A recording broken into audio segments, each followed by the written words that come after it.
I'm guessing most of us here have been to a wedding. And if you've been to a wedding, you just know how much of a great celebration it is. Isn't it wonderful to celebrate love? So, you marry for love.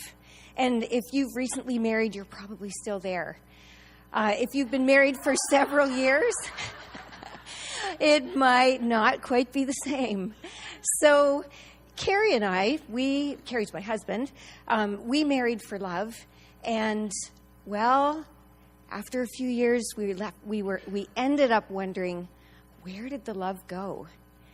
Thankfully, now we have a thriving marriage. But don't some of us end up in that place where we wonder, where did the love go? There's arguing, and there's drifting, and there's frustration and tension, and we don't know what to do with it. So Carrie and I met in law school, and we both trained as lawyers. And guess what? That means we're professional fighters. I know why there's no shortage of work for divorce attorneys. So we just found ourselves in our marriage in those years, actually for a long season, just tripping over each other in arguments, tangled up in positions, reaching impasses. And I have to say, after a long, long period, we found ourselves struggling under the heavy emotions of hurt, of betrayal, and even contempt. And fortunately, we were able to make it to a counselor, a series of counselors who really helped us by the grace of God. But I realized a few things while we went through that journey, and even seeing it through the eyes of my clients later on, that in my conflict in my marriage, it was just so easy for me to put on the rose-colored glasses when I looked at myself, but to put the magnifying glass up to Carrie. And so I realized this, that in my marriage, to fight for Carrie's heart, I had to fight for my own. And to fight for my heart, I had to stop playing the victim.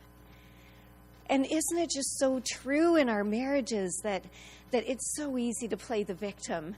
Actually, I find this in my practice, that both people claim to be the victim. And you know what? To a certain extent, they're both right. We are the victims. But for me, holding on to the belief that I'm a victim really gets me nowhere. And so what do we do? Well, I'm reminded of a time we went up about 5 hours north of here to Yosemite, and we saw the sequoias. And have you ever walked through the sequoia groves? Really, it is amazing. It's otherworldly. It's like walking through a forest of monster legs. Well, the sequoias, they grow not just through the sun and the water, but it is the destructive force of fire that actually encourages the seeds to germinate and those sequoias to grow. And when I think about being the victim, I think about those sequoias. I think about how I have to turn the magnifying glass on myself. And isn't it true that fire, I have to set a fire. It seems painful, but it's not. I have to set a fire to my pride, to my self-condemnation, to my self-deception.